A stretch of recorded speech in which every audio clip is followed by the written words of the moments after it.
में, और बहुत सी ऐसी कहानियां प्रचलित हैं कि परंतु कहने का तात्पर्य यही है कि जो कर्मों का फल होता है ना, वो व्यक्ति को भुगतना पड़ता है। कोई भी व्यक्ति जो कर्म करता है वह उसको आज नहीं तो कल, इस जन्म में नहीं तो अगले जन्म में भुगतना ही पड़ता है। ठीक है ना।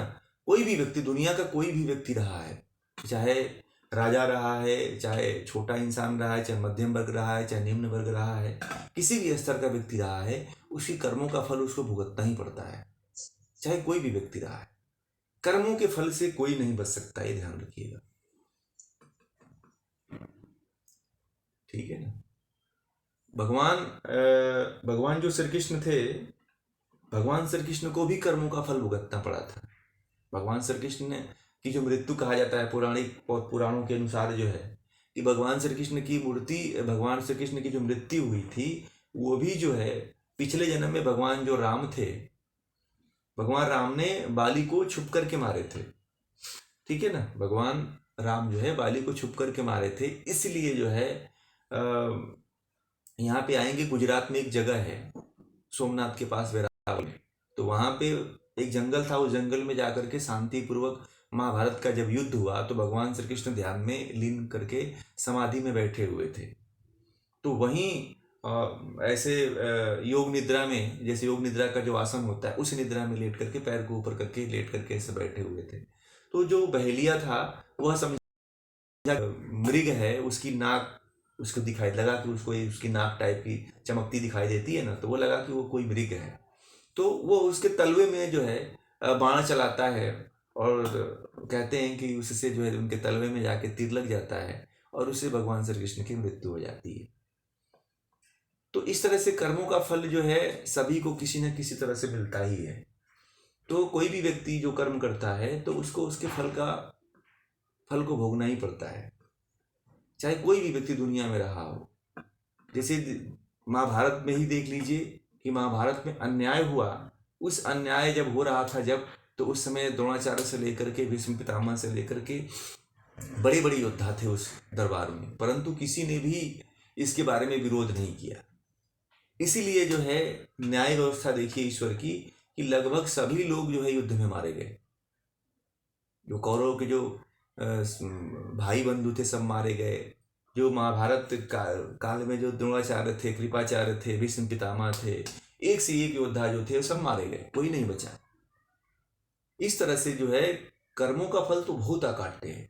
आप ये समझिए कि मैं कोई तीर्थाटन कर दूं, या मैं जो है कोई भागवत कथा कहला दूं, या कोई मैं कुछ भी कर लूं, कोई भी व्यवस्था कर लूं, कोई भी कर्म कांड कर लूं, तो वो कर्म फल मिट जाएगा, तो ये आपकी भूल है। हाँ, कर्म फल को मिटाने का एक ही साधन है कि आप समाधि की तरफ चले जाइए, वैराग अभ्यास वैराग करिए, अष्टांगिक मार्ग का अगर उपयोग करते हैं तो उस कर्म को आप दग्धबीज कर सकते हैं वहीं पे, उसी जन्म में, जिस जन्म में आप हैं वहां पे दग्धबीज कर करके आप जो है उसको जा सकते हैं, फिर समाधि की तरफ जा सकते हैं। अगर तीव्र इच्छा रही, तीव्र अभ्यास रहा, तीव्र वैराग्य रहा और तीव्र विवेक रहा, तो आप इन कर्मों को भेदते हुए रोक करके, स्टॉप करके, फिर आप समाधि की तरफ, मोक्ष की तरफ जा सकते हो। हाँ, जब आप मोक्ष से लौटोगे, आप 3600 सृष्टि 1000 वर्ष, मतलब 3600 बार जो सृष्टि प्रलय और बनती है, उसके बाद आपको फिर जो जन्म छोड़ के गए हैं, जहां से आपने कर्म किया था, उसमें फिर आपको आना पड़ेगा, वहीं से आपकी फिर जीवन का शुरुआत होगा, वहीं से। तो इस तरह से ये व्यवस्था ईश्वर की है। तो कर्म का फल बड़ा ही अकाट्य है, और ईश्वर इसीलिए न्यायकारी कहा गया है।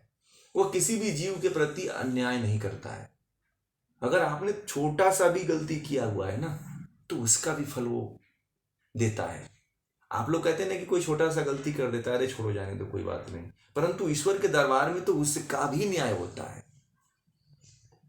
इतना बताइए, इतना ईश्वर इतना अपने नियम का पक्का है, नियम में इतना फ्लेक्सिबिलिटी उसके नियम में नहीं है।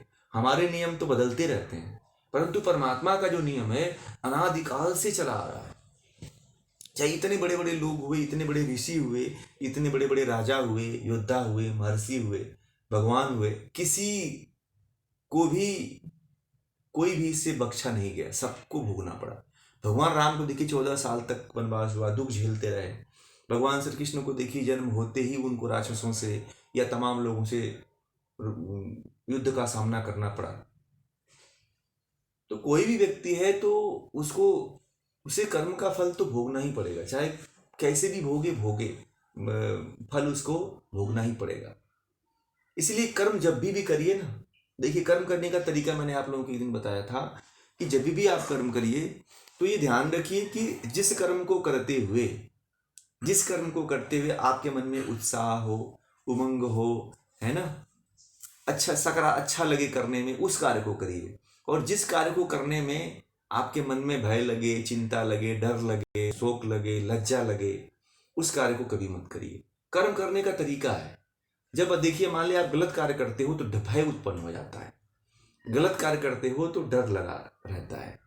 जैसे एक उदाहरण दूं कि मान लीजिए कि आपके पड़ोसी हैं, आपके पड़ोसी ने खूब अच्छा फूल लगा रखा है और खूब आपको अच्छा लग रहा है, और आप चारों तरफ ऐसे देख रहे हैं, कोई देख तो नहीं रहा है मुझे, भय उत्पन्न हो गया, कोई देखने का संशय उत्पन्न हो गया, तो फिर आप उस फूल को मत तोड़िए। यानी कि आप जो कर्म करोगे वह कर्म गलत होगा, ठीक है। ऐसा कर्म मत करिए जिस कर्म को करते हुए आपको उत्साह उत्पन्न हो। कि जैसे मान लीजिए कि चलो आज हमें योग दर्शन की क्लास लेनी है, तो एक उत्साह रहता है सुबह से कि आज मुझे योग दर्शन की क्लास लेनी है। घर में भी सब सतर्क रहते होंगे कि नहीं, इनकी क्लास चल रही है, डिस्टर्ब मत करना। तो एक उत्साह बना रहता है एक जीवन में, तो उस कर्म को करने में हमें कोई भी समस्या नहीं उत्पन्न होती है, न बाहर से, न भीतर से, न अंदर से, कहीं से भी हमें कोई बाधा उत्पन्न नहीं होती। उत्साह बना रहता है, उमंग बनी रहती है, कार्य करने की उत्कंठा बनी रहती है, कार्य खूब लगन के साथ होता भी है। तो ऐसे आप जीवन में कार्य करिए। कभी भी आप किसी भी काम को करने जाइए, उसमें भय लगे, शंका लगे, संशय लगे, लज्जा उत्पन्न हो, डर उत्पन्न हो, तो उस कार्य को कभी मत करिएगा। ये कर्म करने का तरीका है। इस तरह से अगर आप कर्म करेंगे तो जीवन में कभी भी बुरे कर्म नहीं करेंगे। आप करके देखिएगा। लोग कहते हैं कि मैं कैसा करूं कि मैं अच्छा कर्म कर रहा हूं कि बुरा कर्म कर रहा हूं। मैं चाहता तो हूं कि मैं, परंतु कर नहीं पाता हूं। तो ये मंत्र आप जीवन में नोट कर लीजिए। आप लोग जीवन में इसको कहीं ना कहीं बांध लीजिए, आप नोट करके रख लीजिए इसको, कि जब भी मैं कर्म करूंगा तो इसका जो है, इसको मैं देखूंगा कि कहीं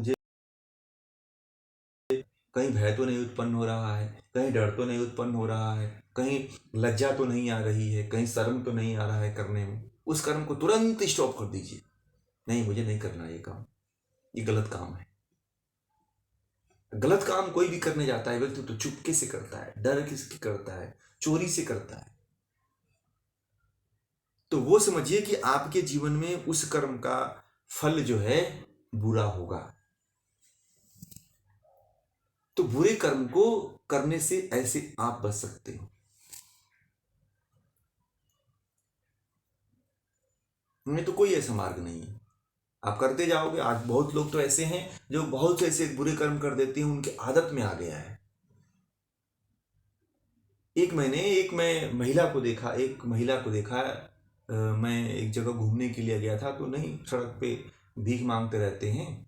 मैंने देखा वह क्या था कि कोई कॉलोनी थी, तो उस कॉलोनी के बगल में वो दोनों बैठे थे, वहीं पे भीख मांगा करते थे। तो संयोग से मैं किसी का गाड़ी का इंतजार कर रहा था, कोई आने वाला था मुझे लेने के लिए। तो वहीं मैं खड़ा रहा था रोड पे, और रोड के किनारे वो बैठी थी, और बगल में एक किसी का घर था, और उसने नींबू लगा रखा था। तो नींबू के डाल उसके घर के बाहर थे। तो क्या हुआ कि उसकी माँ पहले गई, अब चारों तरफ उसकी माँ खड़ी थी, देख रही थी, और उसका दो देख करके और उसका नींबू अंदर से तोड़ ले रही थी। फिर उसने क्या किया कि जब मैं उसके तरफ नज़र दौड़ाया तो वहाँ से चली गई वो। जब चली गई तो फिर कुछ दूर पे जा करके खड़े होकर के उसके गेट के सामने की तरफ खड़े होकर के और बच्चे को अपने भेजी। ठीक है, मैं सब ये स्थिति देख रहा था उसका, और बच्चे को भेजी, और वह जो है बच्चा जा करके तोड़ रहा था। तो मैं थोड़ा सा एक बार देखा तो बच्चा मेरे तरफ देख करके फिर अपने माँ की तरफ भाग गया। तो मैंने देखा कि दोनों जब चोरी कर रहे थे तो भयभीत थे, सतर्क थे, संशय में थे कि कहीं मुझे कोई बोल न दे, कहीं मुझे कोई टोक न दे। मैंने कुछ नहीं बोला, मैं देखता ही रहा उस समय। और मैंने देखा कि कैसे इस चोरी कर रहे हैं लोग। मैंने कहा उसके घर में कोई नहीं था, उसके दर बाहर के सब गेट लगे हुए थे, नींबू की डालें फैली हुई थी, बाहर फैली हुई थी, और वो तोड़ रहा था, उसकी माँ तोड़ रही थी। तो वो देख रही थी कि मुझे कोई देख न ले। लड़का जब एक दो तोड़ा तो वो भी एक दो तोड़ा, जब मैंने उसकी तरफ देखा तो वो छोड़ के भाग गया। तो वहां पे उसके अंदर संशय, डर, भय बना रहता है कर्म करते हुए व्यक्ति के अंदर। कोई भी कार्य करे व्यक्ति, तो उसको कहीं ना कहीं तुरंत एक भीतर से आवाज आती है कि ये कर्म मत करना, ये कर्म करोगे ना तो गलत होगा इसका परिणाम। कोई भी आप देखिएगा, आप कोई भी कर्म करिए, चाहे आप व्यक्तिगत रूप से कर्म करिए या सार्वजनिक रूप से कर्म करिए, एक ना एक भीतर से आवाज तो आती है कि नहीं ये गलत है। और आत्मा उस समय आपको सचेत करती भी है कि ये मत करो, परंतु आप करने के लिए इतने उत्सुक होते हो कि पूर्वाग्रह की बातों से, पूर्वाग्रह से इतने ग्रसित होते हो आप कि उसको कर देते हो आप। दूसरे विचारों से, दूसरी भावनाओं से आप इतना प्रेरित होते हो कि उस कार्य को, उस कर्म को आप कर देते हैं, और आपको ये नहीं पता चलता है कि मैं अच्छा कर रहा हूं कि बुरा कर रहा हूं। अच्छे बुरे का कभी भान ही नहीं होता है आपको। अब ये सोचते हैं कि मैं तो जो कर रहा हूं बहुत अच्छा कर रहा हूं। कुछ लोग, आदत ऐसी हो गई है कि उनको ये भी नहीं पता है कि क्या अच्छा है क्या बुरा है, क्योंकि उनको पता ही नहीं है, कभी पढ़े ही नहीं है, कभी किसी क्या सत्संग ही नहीं किए, किसी संत महात्मा के पास बैठे नहीं, किसी विद्वान से जानकारी नहीं लिए कि क्या गलत है क्या सही है। बहुत लोगों को पता ही नहीं कि चोरी कितने प्रकार की होती है, झूठ कितने प्रकार के होते हैं। जो सत्य, अहिंसा, अस्त्य, ब्रह्मचर्य, परिग्रह पढ़ेगा उसको सब पता चलेगा। अब चोरी केवल जो है शरीर से ही नहीं होती है, वाणी से भी होती है, मन से भी होता है, हैं? आप कोई चोरी कर रहा है, वहां पे आप बोल दिए कि हाँ कर ले, या फिर आपके घर में कोई व्यक्ति है, उससे कह दिए कि तुम चोरी करो, जाओ यहाँ से दिसे तोड़ के ला दो, उसके घर में फूल लगा हुआ है तोड़ के ला देना। तो आपने जाके नहीं तोड़े, दूसरे ने तोड़ा, मगर आप भी उस चोरी में भागी हो गई, आपका भी कर्म हो गया चोरी करने का। इसलिए कहना भी नहीं चाहिए, जबान से भी नहीं कहना चाहिए कि चलो वो कर लो। कोई किसी को कह रहा है कि मैं किसी को गोली मार दूंगा, तो आपको वहां पे ये कहना चाहिए कि मत मारो गोली, पर आप क्या कहते थे, मार दो। अगर वो व्यक्ति मार के चला आया तो हत्या का जो है पाप जो है आपको भी उतना ही लगेगा जितना जिसने गोली मारा है। बड़े ही सोच समझ करके वाणी को बोलना चाहिए, बड़े ही यथार्थ पूर्वक, ध्यान पूर्वक, रोक करके, कंट्रोल करके वाणी को बाहर निकालना चाहिए। वाणी से कर्म हो जाता है, ये ध्यान रखिएगा। वाणी बोलने से आपके कर्म में कोई ना कोई शब्द जुड़ जाता है। लोग दिन भर में 50 तरह की गालियां देते हैं, आप ये नहीं पता है कि आप जो गालियां देते हैं उन गालियों का कर्म आपके ऊपर चढ़ गया। आपको नहीं पता है कि आपका नुकसान हो रहा है ना। हम दूसरे को देख के, दूसरे को सुधारने के लिए हम गालियां दे रहे हैं, परंतु इससे हमारा कर्म खराब हो गया, हमारे खाते में जो है गलत चीज जुड़ गई, मैंने बुरा कर्म कर लिया, हमारे खाते में एक पॉइंट जुड़ गया, वो तो जैसे का तैसा है, उसका तो हमें पता नहीं। तो वाणी से भी मत करिए, मन से भी मत ना सोचिए। मन में अगर किसी को आ जाता है, भले से आप उसके प्रति सामने बहुत मीठी बात करते हैं, परंतु मन में सोचते हैं बहुत बेकार आदमी है ये, गाली देते हैं इसको, मन में उसके बारे में बुरी भावनाएं सोचते हैं, तो तब भी आपके द्वारा कर्म हो गया। इसको समझिए, गहराई है ये, बहुत ये बारीकियां हैं जिसको आपको जानना पड़ेगा। कर्म को समझना पड़ेगा कि मैं जिस तरह से कर्म कर रहा हूं वो कर्म सही नहीं है। हम मन से क्यों सोचूं, मैं क्यों मन से सोचूं कि वो व्यक्ति का ऐसा हो जाए। भाई दूसरे के लिए बुरा है तो हम क्यों उसके बारे में सोचें कि ये व्यक्ति के साथ ऐसा हो जाए। हम कभी सोचते ही नहीं है। टीवी में जैसा परोस दिया जाता है उस तरह का देख करके हम भी वैसी भावना बना लेते हैं। ये चीज समझिए कि महर्षि पतंजलि को अपनाइए कि मन से, वाणी से और शरीर से, तीनों का ध्यान रखिए। जब भी आप कर्म करिए तो तीनों का जरूर ध्यान रखिए। हम दिन भर में कितने अपशब्दों का प्रयोग कर देते हैं वाणी के द्वारा, मन के द्वारा कितने बुरी भावनाओं को अपने मन के भीतर ला देते हैं।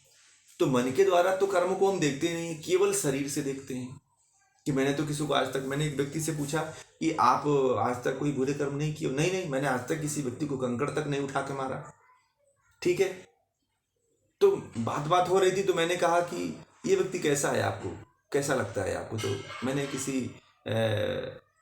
उनके संपर्क में ही किसी व्यक्ति के बारे में बात की। अरे वो बोला कि बहुत बेकार आदमी है, मर जाए तो बहुत अच्छा है।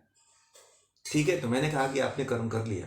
मैंने तुरंत वहां पर टोका उनको, बोला कि आप कहते हैं कि मैं तो किसी को कंकर भी नहीं पत्थर भी मैं नहीं मारता हूं, और आपके मन में तो ये चल रहा है कि वो व्यक्ति मर जाए। बोले कि ये तो आपने कर आप कर लिए। बोले कि ऐसा है क्या? मैंने कहा कि नहीं, ऐसा ही है। आपके मन में ये भावना है कि व्यक्ति मर जाए। आप भले से शारीरिक रूप से किसी को पत्थर नहीं मारते हो, परंतु मन के अंदर तो आपके चलता है। आपने कर्म तो उतना ही किया जो शरीर के जो पत्थर मारने वाले से ज्यादा आपने कर्म कर लिया, बुरे कर्म। तो वाणी से भी किसी के प्रति गलत भावनाएं न रखें, गलत सोच न रखें, अच्छी सोच रखें। आप दुनिया भान में जाती है, जाने दीजिए। दुनिया किसी के बारे में गलत सोचती है, बोलती है, सोचने दीजिए। आप अपने मन से, अपने शरीर से, अपने विचार से किसी के बारे में न सोचिए बुरा, ना ही बोलिए बुरा, ना ही करिए बुरा। तब जाकर के आपका कर्म पूर्ण होगा। और फिर वो जो कर्म आप करेंगे ना, फिर आपका ये समझिए कि वही वास्तविक कर्म होगा, और आपके जीवन में सतयुग आ जाएगा। छोड़ दीजिए उस युग को कि कभी जन्म लेंगे, कभी सतयुग आएगा, वो उसको छोड़ दीजिए। आप इसी जन्म में चाहे तो सतयुग ला सकते हैं। कैसे ला सकते हैं? जब आप मन से, वाणी से और शरीर से यथार्थ कर्म करते हैं। लोग सामने मुंह पे बड़ी बड़ी अच्छी अच्छी बातें करते हैं, प्रशंसा की बातें करते हैं। जैसे ही हमारे मुंह से बाहर होते हैं, किसी दूसरे के पास जाते हैं, तो हमारे बारे में बुराई करने लगते हैं। यह मनुष्य की प्रवृत्ति हो गई है। यह मनुष्य इस प्रवृत्ति को बहुत ज्यादा विकसित कर लिया है। जीवन में कभी भी पारदर्शी बनने की कोशिश करिए। जो है बाहर वही अंदर भी रहे। भले से एक बार आपको कोई सामने से भले से बुरा कह दे, परंतु इस चीज को जीवन में आप पारदर्शिता का एक जरूर लेवल अपने अंदर लगा लीजिए। एक बार आपको कोई बुरा कहेगा, 2 बार कहेगा, आप सुधर जाएंगे कि जो अंदर है वो बाहर है, वह दिखने लग जाएगा आपके अंदर। और आपका जो कर्म है वह बच जाएगा बुरा कर्म करने से। आपकी आत्मा है वह दूषित होने से बच जाएगी। फिर देखिए सत्य, अहिंसा, स्तेय, ब्रह्मचर्य का कैसे लाभ होता है आपको।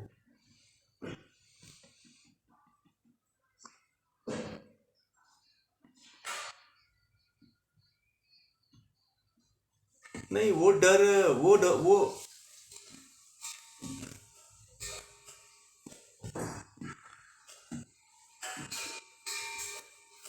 नहीं, वो डर नहीं,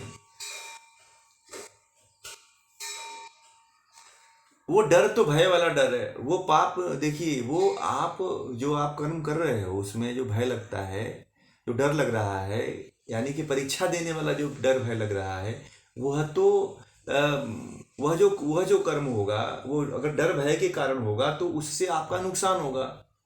ठीक है, मगर जो कर्म बनेगा वो ये कर्म नहीं है। सही और गलत वाले की बात हो रही है कि क्या सही है क्या गलत है। वो तो आपका जो कर्तव्य है वो आप कर रहे हो कि पास होने के लिए आप पढ़ाई कर रहे हो। ठीक है,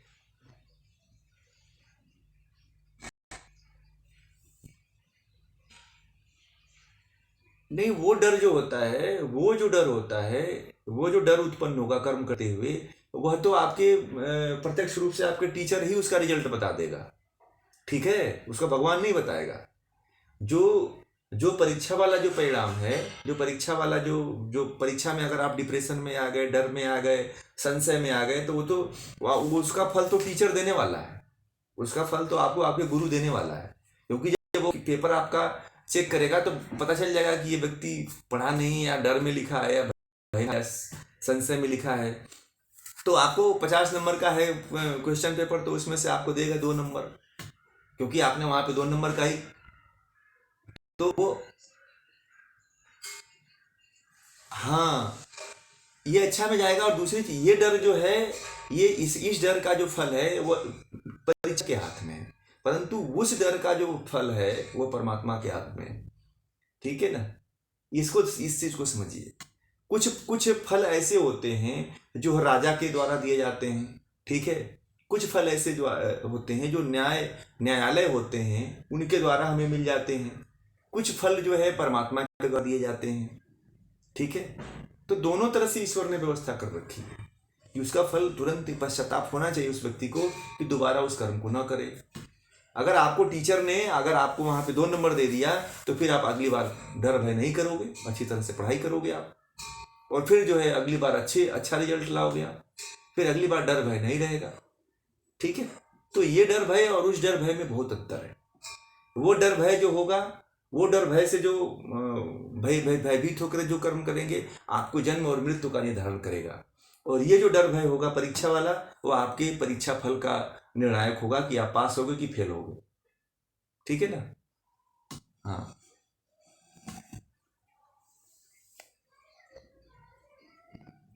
कर्म के बारे में सोचिए, जब जब जब कर्म के बारे में सोचिए तब ये ध्यान रखिए कि मन से, वाणी से और शरीर से, कहीं तीनों से तो नहीं हो रहा है ना, या फिर कहीं एक से हो रहा है तो उसको भी रोकिए। अगर मन से हो रहा है तो भी रोकिए, वाणी से हो रहा है तो भी रोकिए, शरीर से हो रहा है तो शरीर से तो सब रोक लेते हैं, लगभग सभी यहाँ पे शरीर से कोई कर्म हो, बुरा कर्म होने से रोक लेते हैं, परंतु वाणी से और मन से नहीं रोक पाते हैं। ये 2 बड़े खतरनाक हैं।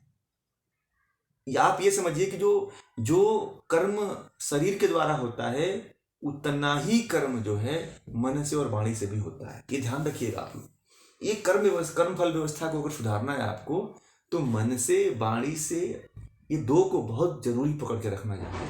और जो बात बताई, दूसरा 2 मंत्र बताया था आपको कि कार्य करने में जो आपको बहुत अच्छा लगे, उत्साह लगे, उमंग लगे, तो उस कार्य को करिए। जिस कार्य को करने में लज्जा लगे, भय लगे, शंका लगे, शोक लगे, उस कार्य को मत करिए, वो बुरा कर्म है। तो ये जो मैंने 2-4 मंत्र बताए, इस मंत्र को अपने जीवन में धारण करिए। तब देखिए आपकी कर्म फल जो है कैसे सुधरते हैं और कैसे आप परमात्मा की तरफ आगे बढ़ते हो। कर्म फल को सुधारने का सबसे अच्छा तरीका है, बहुत से कर्म फल बताए जाते हैं कि ये कर्म करो, वो कर्म करो, मगर कैसे करोगे आप, इसको आप यहाँ जानिए, ऐसे सीखिए कि सबसे पहले तो हमें अच्छे बुरे का ध्यान देना है कि कौन अच्छा है, कौन सा बुरा है। दूसरा ये ध्यान देना है कि मन और वाणी, ये मन और वाणी से कर्म न होने दें बुरे। सबसे ज्यादा बुरे कर्म अगर कहीं होते हैं तो मन और वाणी से होते हैं, ध्यान रखिएगा। सबसे खतरनाक इन्हीं के द्वारा किए हुए कर्म होते हैं। आपने मन में किसी के बारे में बुरा सोच लिया तो आपने बहुत बुरा कर्म कर लिया। एक घटना बताऊं, एक दक्षिण साउथ में है, तिरुवल्लुर की कथाओं से ये प्रेरित है। तो वहां पे साउथ की कथा, एक महिला थी, थोड़ी सी छोटी सी कथा है, बहुत लंबी है, मगर मैं इसको लंबा नहीं करूंगा, बहुत कम समय में इसको वर्णन करूंगा। तो उसमें एक महिला थी, ठीक है, तो उसके बच्चे नहीं थे, उसके पड़ोस में किसी के बच्चे थे, उसके पड़ोस में नया नया किसी का बच्चा हुआ था, तो बड़ा ही सुंदर था उसका बच्चा। तो वह क्या करती थी कि बाहर से बहुत उसे प्रेम भाव से बुलाती थी, प्रेम भाव से उसको आदर सत्कार करती थी, उसको खिलाती भी थी। परंतु जब बच्चा दूर रहता था तो मन के अंदर ये सोचती थी कि इसको आज अकेले पा जाऊंगा तो इसको मैं काट दूंगा, मैं इसको गला दबा दूंगा। उसके अंदर ये मन के अंदर विचार चला करते थे, और ये भाव उसके अंदर धीरे धीरे धीरे एक दिन पनपने लगा, बार बार ये पनपने लगा। उसके माँ बाप के सामने जाती थी, जब उसके बच्चे को उठाती थी तो बच्चा बड़ा ही खूबसूरत अच्छा दिखता था और बड़ा ही उसे प्रेम भाव से खिलाती थी। और जब देखती थी कि उसके माँ बाप नहीं है तो बच्चे को दबाती थी, वो बच्चे को गले दबाती थी, बच्चे का पैर जोर से ऐंठती थी, बच्चे को छींकी काटती थी, बच्चे को आंख बंद करती थी, बच्चे का मुंह नाक बंद कर देती थी। बच्चे के प्रति बड़ा बुरा भाव था। बाहर से दिखाने के माँ बाप के सामने खूब अच्छा व्यवहार करती थी, परंतु वह जो इसके माँ बाप कोई नहीं रहा तो बच्चे को दबाने लगती थी, बच्चे का सिर पटक देती थी। इस तरह से वो करती थी, बार बार करती थी। बड़ा ही मार्मिक बात है, ये कहानी है। मैंने इसको जब आप लोग भी जब सुनेंगे तो आप लोगों के अंदर भी ये भाव आएगा कि कर्म फल की व्यवस्था क्या है। तो देखिए, ईश्वर भी बड़ा न्यायकारी कहा जाता है। तो एक दिन क्या हुआ कि जो उसके पड़ोस वाले माँ बाप हैं, वो दोनों को कहीं जरूरी काम से बाहर जाना पड़ गया। तो जाना पड़ गया तो बच्चे को नहीं ले जा सकते थे। तो उन्होंने सोचा कि चलो, हमारे पड़ोस की जो महिला है ना, बड़ा प्रेम करती है हमारे बच्चे को, बड़ी अच्छी तरह से शायद वो दिन भर मेरे बच्चे को खिला पिला लेगी। ठीक है। तो क्या हुआ कि उसने क्या किया कि बच्चे को जो है ला करके, जो विष्ठा होता है ना, जीव जंतुओं के मल, इंसानों के जो विष्ठा मल होता है, उस मल को बच्चे को ला के खिला दिया। ठीक है। बच्चे को खिलाना शुरू कर दिया।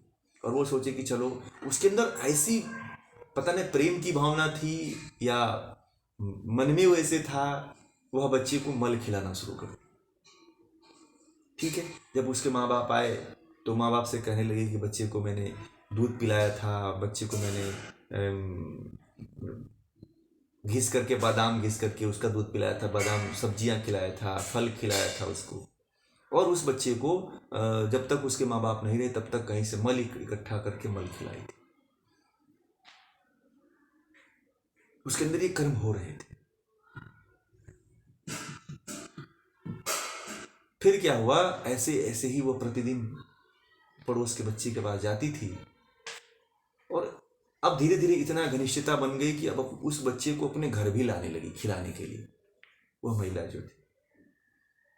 और उसके अंदर अब दूसरी भावनाएं जगने लगी मन के भीतर। वह एक दिन सोची कि जो है, क्यों ना मैं जो है इस बच्चे का आज गला दबा दूं। ठीक है। तो संयोग देखिए ईश्वर का कि क्या हुआ कि बच्चे को गला दबाने के लिए ले गई वो। ठीक है। तो वह पहले के समय में जो लोग जो है सोया करते थे, चारपाई पे सोया करते थे। चारपाई पे सोया करते थे। तो उसने सोचा कि दरवाज़ा वरवाजा जो जो भी था, पहले उसने दरवाज़ा बंद कर दिया। और दरवाजा बंद करने के बाद बच्चे को चारपाई पे, बिस्तर हटा के चारपाई पे लेटा दिया।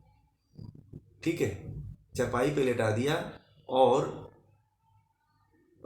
उसके माँ एक बार आई तो उसने क्या किया कि उसके माँ को बोल दिया कि नहीं, सो रहा है, बहुत अच्छी तरह से सो रहा है, अभी आप मत रहने दो, डिस्टर्ब मत करो, वो सो रहा है। परंतु वो घर में उसको मारने का प्लान बना रही थी। संयोग ऐसा रहा कि जिस चारपाई पे बच्चे को लेटाई थी, ठीक है, और क्या कर रही थी कि वह, पहले देखेंगे चारपाई जो होती है तो उसमें इधर ऐसे रस्सियां लगी होती हैं और बीच में घने टाइप के बने होते हैं, बिना होता है, बिनने का जो तरीका होता है। तो क्या हुआ कि वह बच्चे को ऐसे चढ़ी और बच्चे के ऐसे चेस्ट पे हाथ रख करके ऐसे जैसे ही की, संयोग से ऐसा हुआ कि वह उस रस्सी में उसका गला फंस गया। ठीक है। उस रस्सी में उसका गला फंस गया और गले फंसने के कारण वो तुरंत पलट गई पीछे की तरफ। उसका पूरा शरीर जो है पीछे की तरफ पलट गया और उसका गर्दन जो है उसी रस्सी में पूरा फंस गया बुरी तरह से, और वह जो है वहीं पे उसका प्राणांत हो गया। ठीक है। 2 घंटा हुआ, 3 घंटा हुआ, तो दरवाजा तो बंद कर दी थी। अब बच्चा चिल्लाने लगा, जगह तो जब दवाई जैसे ही बच्चा चिल्लाने लगा, सब लोग हल्ला हो गया। उसके माँ बाप दौड़े दौड़े आए कि मेरे बच्चे को क्या हुआ क्या हुआ। तब तक उसका प्राण निकल चुका था। जो महिला थी वो मारने वाली थी। तो ये बात जब लोगों को पता चला कि आखिर इस चारपाई में इस महिला की मृत्यु कैसे हो गई, ये बच्चा तो अभी सोया हुआ है, बच्चे को कुछ नहीं हुआ, ये इसकी मृत्यु कैसे हो गई, और चारों तरफ से दरवाजा बंद है, तो लोगों ने शक किया, शायद उसमें बहुत से बुद्धिजीवी वर्ग भी लोग थे, तो उसके पास में उसके घर वाले भी थे, उसका पति भी आया बाद में। तो अपने पति को बाद में बताया करती थी कि कभी कभी मेरा मन करता है ना कि इसको मैं खा जाऊं, मैं मन करता है कि कभी इसका मैं गला दबा दूं। तो वो एक बात उसका पति सुन रखा था, तो वो कहा कि शायद मुझे लगता है कि यह दरवाजा बंद करके इस बच्चे को मारने के लिए गई होगी, और शायद इसमें फंस करके इसका शरीर पलट गया और इसको भी ईश्वर ने इसका न्याय दे दिया। लोगों के सामने उसके पति ने इस तरह की बातें कही। इसके अंदर एक दो महीने पहले मुझे ऐसी बातें बोली थी। तो देखिए ईश्वर की न्याय व्यवस्था को तुरंत न्याय कर दिया वहां पे। जिसको मारना था वो तो नहीं मरा, परंतु जिसको नहीं मरना था वो मर गया। इसीलिए किसी भी व्यक्ति के प्रति जो बुरी भावना है एक दिन कर्म के रूप में बदल जाती है। जो मन में भाव रहता है वह वाणी में भी निकलता है और कर्म में भी हो जाता है। वाणी से भी मन के द्वारा उपज वाणी के द्वारा निकलती है और कर्म के द्वारा घटित होती है। इसलिए जीवन में कभी भी जब कर्म मन में किसी भी तरह का कोई ऐसी भावना विचार मत रखिए। कुछ लोगों के मन में ये बना रहता है, किसी व्यक्ति को देखते हैं तो कहते हैं कि इसके घर ऐसा हो जाए, इसके घर एक्सीडेंट हो जाए, इसके घर कोई मर जाए, इसके घर ऐसी घटना घटित हो जाए, इसके घर बहुत बच्चे हैं, इसके घर 2-2 बच्चे हो गए, हमारे घर एक भी बच्चे नहीं हुए, तो इसके घर ऐसा हो जाए, इसके घर ऐसी घटना घटित हो जाए। तो इस तरह का जब सोचते हैं तो उसके द्वारा वो व्यक्ति का कर्म बन जाता है। सोचता है तो कर्म बन जाता है। फिर कर्म वाणी के रूप में कभी आते हैं और वही कर्म धीरे धीरे उसके अंदर वही विचार जो है पोषित होने लगता है, और पोषित होने लगता है तो नहीं करते हुए भी एक दिन वह सामने दिख जाता है, वो किसी को कर देता है। इसीलिए मन के द्वारा कोई गलत विचार मत लाइए। अगर कोई गलत विचार आता है तो उसे तुरंत रोकिए, बोलिए नहीं ये गलत है, तुम गलत सोच रहे हो दूसरे के बारे में, तुम कौन होते हो किसी के मारने वाले, तुम किसी के ऐसा करने वाले। तो कभी भी मन और वाणी के द्वारा इस तरह का विचार मत लाइए। मन के द्वारा लाते हैं तो मन से होते हुए वाणी तक आता है, और वाणी से आकर के कर्म में परिणत हो जाता है, जिस तरह से महिला के अंदर हुआ। तो ये होता है कर्म, ठीक है ना। तो कर्म फल की व्यवस्था